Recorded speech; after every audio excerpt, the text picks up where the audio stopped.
Football season has arrived. It is time for the Final Approach to Game Day show, brought to you by Final Approach Irrigation and our boy Hunter Brock here in the middle of your screen. We are talking about the Kickoff Classics, a couple of surprises this year, at least this week, I should say. This year feels like it's so permanent and lasting.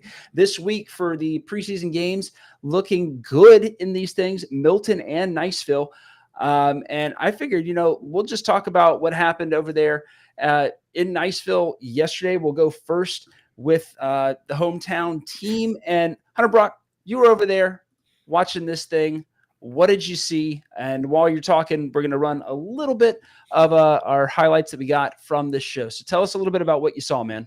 Well, first of all, we saw everybody out there supporting the hometown. It was really good to have football season back. Everybody showed out and turned out, which was a surprisingly high crowd for the Kickoff Classic there.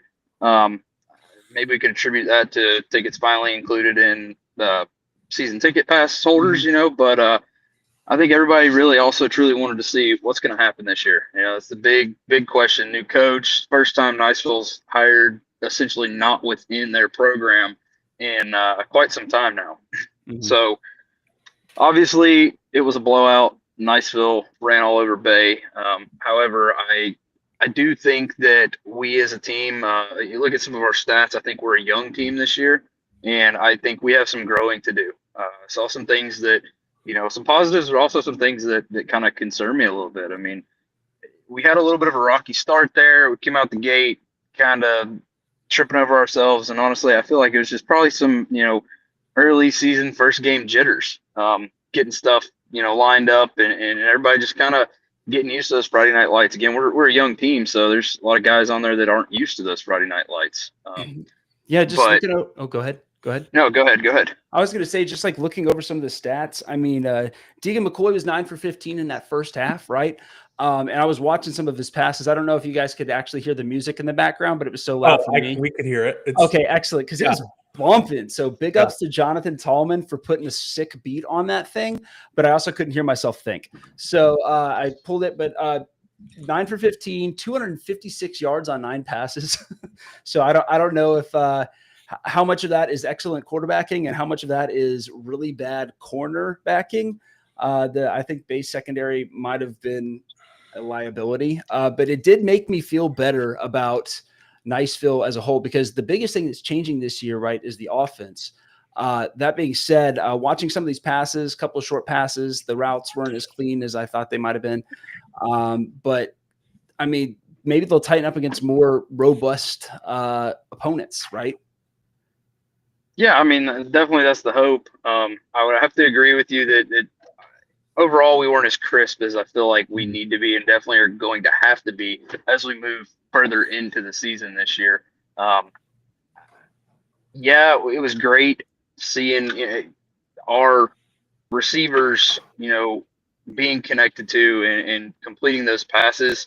I thought we had some fantastic passes. I mean, early on there, was a little concerned that we weren't ever going to pass the ball more than 10 yards, can we pass more than 10 yards? Then we finally connected on like a 30 or 35 yard pass, and it was, to the house, which was fantastic. So like, okay, we can do this, it's just kind of getting this early jitters out and kind of feeling for what we can and can't do. So yeah, I do agree with you. Some of the secondary there for Bay, just probably not as quality as we're going to see as we move into the season. I mean, next week's going to be a big telltale sign, I feel like, coming out with Lincoln. But up front, I feel like we also need to do some more changing. Our O-line looked pretty solid for the most part, but I feel like a lot of the time we had a stalemate in the trenches. I need to do some brushing up on looking at some of the stats of some of our guys on the line compared to some of the people we're playing. We have some decent sized kids up there up front this year. Our line is, I want to say I saw a stat that we're like average 260 pounds, like 6'2" across the line, which is that's pretty good for Niceville. Traditionally we've had a small line. Yeah, I mean, hey, that's good. I started as a senior, played center, and I was 220 pounds, 5'11". So, that's doing good. But I feel like we weren't as disciplined there. I feel like a lot of our linemen just pop straight up, and what do you get? You get a stalemate. You're just kind of standing there. Yeah, we were able to make some holes, get some runs. We were able to pass block for the most part, but was it sheer strength, or was it, can we actually do this? Right on. And then, the other thing I saw that gave me, with those short passes that came in, I was really encouraged to see like guys like Robert Stith and uh, a couple of other guys that were coming back to those passes and aggressively playing the ball, but the ball placement wasn't amazing, right? But that's what you get when you have a sophomore quarterback that's never thrown, more than 10 passes in a game. For a sophomore quarterback, this is his first time out. I thought he looked really good for where he is, right? And so that just means that those seniors that are on that team are really going to have to like highlight themselves, show why they're Division I recruit guys, some of them, and catch balls that are going to be 50-50 balls or maybe 40-60 balls. Yeah, I'd agree. And to piggyback on, how young the quarterback is, there was a time when, he had to tuck it and run last night. And watching the Bay quarterback all night have to tuck the ball and run, or they'd run a draw or something like that. And every time the Bay quarterback got anywhere near a defensive player, what did he do? He slid. Our quarterback, he just tucked the ball and lowered his shoulder and took off straight up the middle and took a hit. So that to me, I like that. I like to see a quarterback that's not afraid to get in there and make something happen.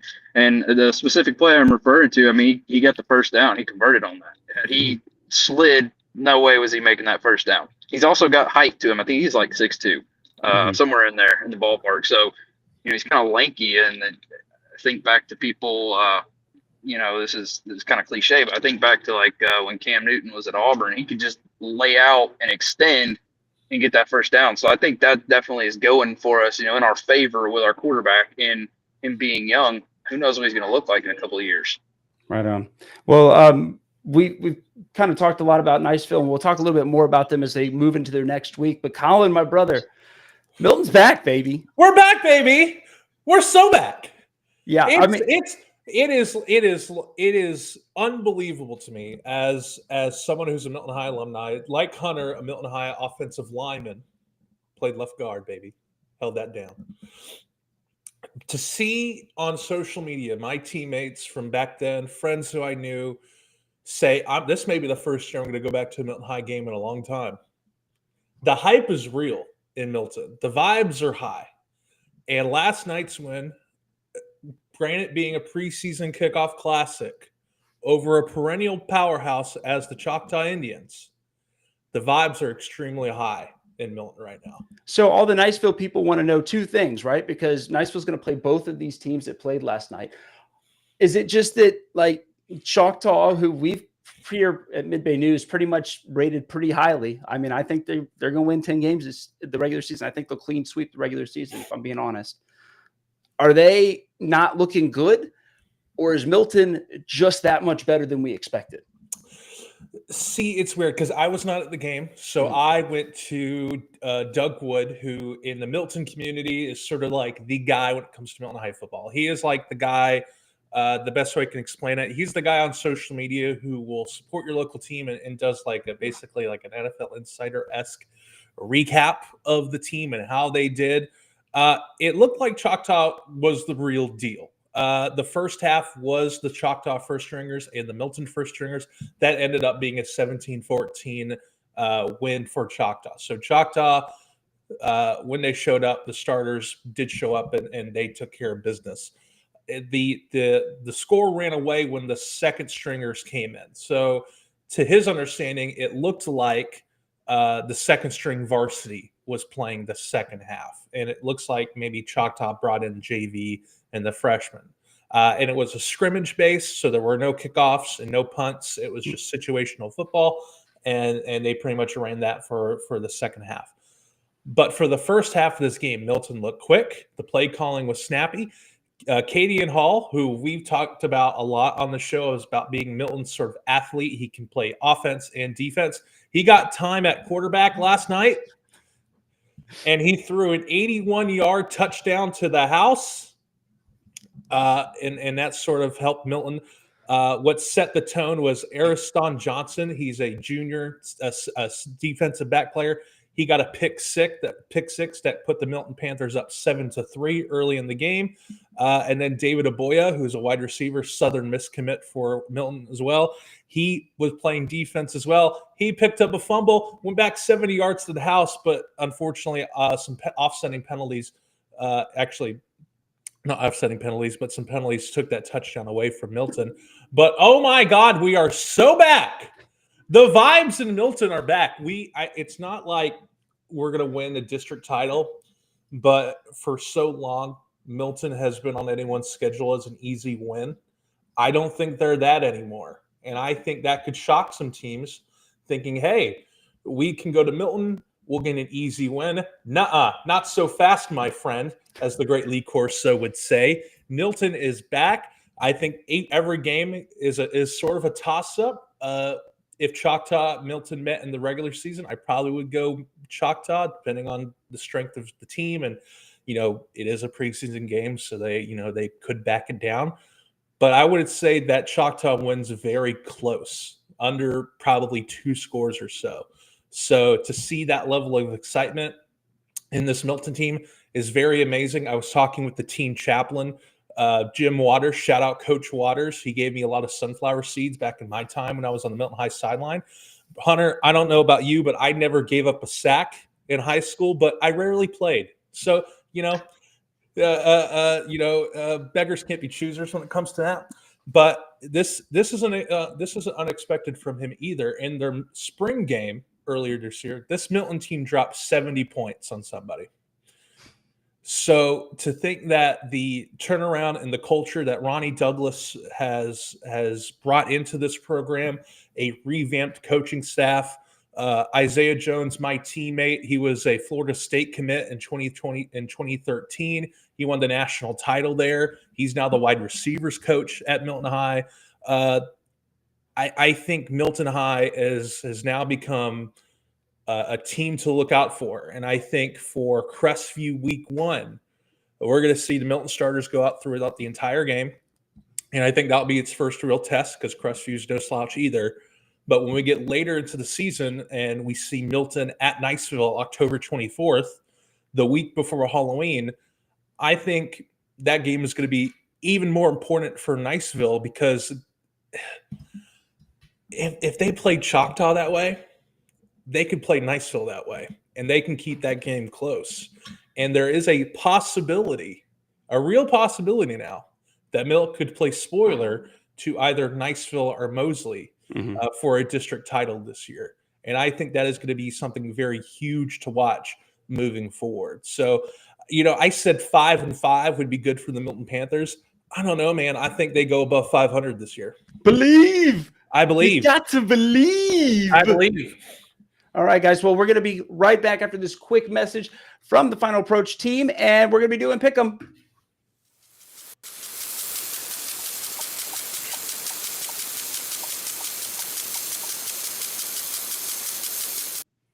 Well, everybody loves seeing a little bit of grass, some clean grass, some wet grass, some growing grass, unlike some of the grass in patches in my home. So I need Hunter to come check out my irrigation system now that I'm thinking about it. But we're going to go into Pick'em. A couple of picks already for this coming week. As you know, I am the one person on the outside picking the Lincoln Trojans because I apparently am a hater for a living. Not feeling as confident about that pick after yesterday's game. Colin, you picked Niceville. Why'd you pick Niceville over Lincoln? I think Niceville has a lot to prove. We just saw a 49-7 drubbing over Leon. I think that means the vibes are high within Niceville, the Eagles locker room, and within the school and the coaching staff. So I think they're going to continue to roll. I think they're going to beat Lincoln close. I got Niceville 17-14. Hunter Brock, what do you say, brother? Niceville, Lincoln, at Lincoln. Can the Eagles pull it out? I have to go with you on this one. I'm thinking Lincoln. Although last night's performance, it could go 50-50 here, but I'm thinking Lincoln. We're at Lincoln. Lincoln always shows up every year. Lincoln has always been a good test for Niceville, and traditionally we play them early in the season, and I got to go with Lincoln on this one. All right, moving on to probably a little bit of an easier pick for us this year. Choctaw is hosting the Gulf Shores Dolphins, a team out of Alabama, who they beat by, I don't know, 1,000 last year. I mean, it was ugly, guys. And so I'm going to pick Choctaw again. I think it's going to be probably by 35 or 40 points. Depends on when they put the JV in. Hunter, what do you think on this one, man? Same thing. Choctaw on this one all the way. Right on. Colin, you got any changes? Yeah, it's a clean sweep for me. Looking at this game, my guys, Crestview at Milton. Before this game, I was having some doubts before this kickoff classic. I was like, man, maybe I'm too hot on these guys. Maybe Milton's not for real. I'm going to look like a fool if they go 0-10. And then they came out and played ball. All right. So I am now hammering the Milton button. I need to get like a Milton button back here to like hammer. We can make that happen, but I like Milton for this. I don't think, like you said, I don't think Crestview is a pushover, but I take Milton probably by 10. Yeah, 2 scores sounds healthy to me. A light 2 scores, not 2 touchdowns. Colin, what do you think, man? Yeah, I think Milton wins this game at 2. And a little tease for next week on the Final Approach to Game Day show. One of us in this circle will be live on location, and that location will be Haywood Hanna Stadium on Hurley Manning Field, the home of the Milton Panthers, as Crestview comes to Milton High. It should be a very fun day. We get to take you around the stadium and do some shish kebabs. That's like the Milton delicacy around there.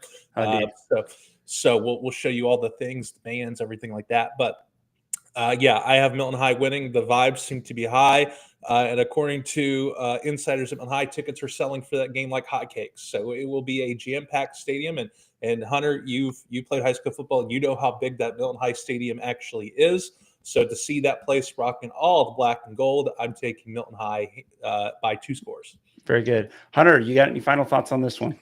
I mean, you guys covered it. I have to agree with you on this. I definitely, especially after last night's performance, I know, Christopher, you and I have talked about this a little bit, preseason here about what we think Milton's going to, show up this year. And I would have to say, I think so. Crestview's no slouch, but I think, again, home team, you're talking about now potentially a packed house, I'd say Milton. Right on. And moving on to our next game, Gulf Breeze at South Walton. Tonight, South Walton is going to Mosley.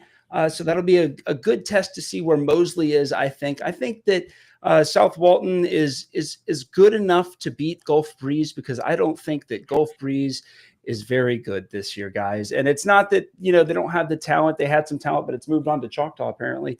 But it's new coach. It's a rough couple of years. It's one of those things where if you're not Ronnie Douglas, it could be a problem. But Ronnie Douglas, the difference for me is the coach. I think that the coach is 60% of the win percentage. The players on the field are important, but not as much as the play caller. And so for that reason, I am not high on Gulf Breeze this year. Hunter, what do you think about these old district rivals that are down there on the beach? I'm taking South Walton on this. I think over the last few years, especially, South Walton's been kind of picking up their program and building some steam. So, you're right.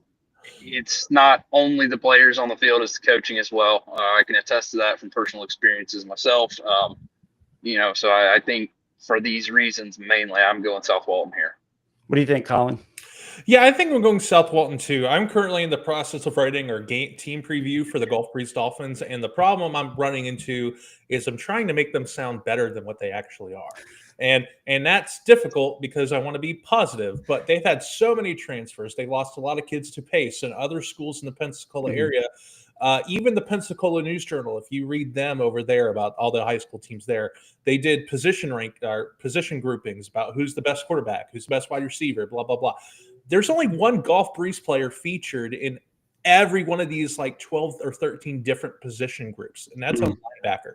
So yes, Gulf Breeze has been depleted, but they are traveling to South Walton, who's opening up new digs for the first time, man, in an on-campus stadium that I think Garrett went out and took some pictures of that place. That place looks amazing. Christopher, nice. You'll be there next week. That's right.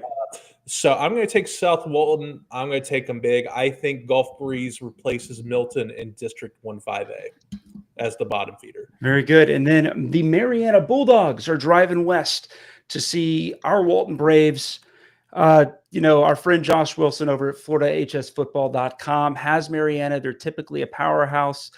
I am leaning more with him the more I think about it. I think Mariana is more consistent. I think Walton lost pretty much its entire offense, the line, all the position players. So the more I think about it, the more I think they also have a new coach. That can be really hard, even though it's an offensive coordinator getting a promotion. So I'm not crazy about Walton in this. I'll probably change my pick before it's all said and done. I think I'll probably go Mariana. Thoughts, gentlemen? Yeah, I'm gonna leave you. I'm gonna go Walton too, not only because we cover Walton County, but I think Jay Lindsey's no slouch when it comes to offensive lining. Yeah, losing Wells Bettenhausen, probably the best quarterback in Northwest Florida. I mean, he was, stats don't lie, is a pretty big deal. Losing a lot of starters on the offense is a pretty big deal. But I think the pieces are still there. The juniors who were underneath the senior leadership, they came in games too, and they helped them win games last year. So I'm going to take Walton, but it's going to be very close. Mariana is always a powerhouse when it comes to rural football in Northwest Florida. It seems it's either them or Catholic every year, but now Walton is becoming one of those teams in the conversation in that rural area. But I think that'll be probably the most. I think that could be an offensive shootout. There's no defense played on those teams. So if that could be the most entertaining game of the week, and if you think to yourself, if I want entertaining football, I may just go to Mariana and enjoy myself. They have the Caverns there. They just now have a Chick-fil-A, so you don't have to go to Dothan anymore. It's great, let's be honest with you. So that might be the most entertaining game of the week so far. Memory serves me, last year, Walton lost to Mariana 60-54. Yeah, there's no defense. It's like Big 12 football. Yeah, it's like Big 12 football. Very good. Hunter, you got any additional thoughts on this one? I really don't. I'm not very up to date on the very rural football, especially if you go to the east from here. So Right. I think both of them, you're going to have corn-fed boys on both sides of the ball, so should be pretty fun. As God intended for rural football. And then our final picks for this evening, the one that I have, I'm going to be honest with you, very little knowledge about. It's the Destin Sharks versus the Northview Indians. I'm picking Northview because Destin had a bunch of dudes go over there from Niceville, and then they all left and went to Choctaw. And so I think it's hard to have the player personnel of a school size the size of Destin. It's even harder to have a bunch of personnel come in, play or practice half of the summer, and then just kind of disappear. So I'm definitely taking Northview in this one. What about you, Hunter? So is this Northview out of Dothan? Yeah, or out of it's like north of Scambia somewhere. It's Century. Okay, North Century. Okay. I think I'm going to pick Northview. Destin's a young program altogether, and like you said, transfers in and out during the middle of the spring and summer time frame. Hard to kind of get consistency and build your consistency that way. So I'm going to go with somebody that's been a little more established there. Colin, your thoughts? See, Christopher, it's a shame that you don't know much about Destin High, because you could learn more about Destin High on midbaynews.com/football. Garrick did a football preview about Destin, and you can learn everything about what you need to know for 2025. But yeah, 1-8 last year. A lot of Niceville transfers, a lot of other transfers from around Okaloosa County have gone to Destin. Returning quarterback for his senior year. There's so much change in so little time that I don't think the Destin Sharks have finally grappled. Will they win more than one game this year? Yes. Are they going to start the season 1-0? No. I'm going to take Northview. I changed my pick from Destin, so you have to update your graphics. So yeah, Northview actually wins big here in the first game of the season. Very good. Well, we'll be right back after this break, brought to you by Final Approach Irrigation.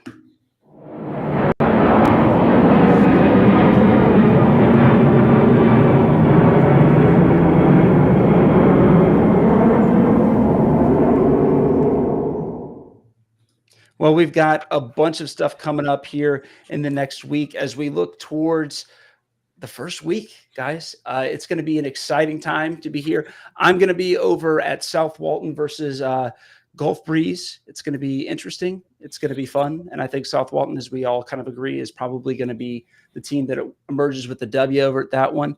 Our buddy Heath Rominger is going to be over in Tallahassee, helping us out with the Lincoln Tallahassee game. Hunter, you're going to be with us live here on the Final Approach to Game Day show. And our boy Colin Bester, you're going to be in your old stomping grounds over there in Milton, giving us a scouting report on 2 teams that Niceville will be playing this year. So we've got a lot of coverage. We got a lot of stuff going on.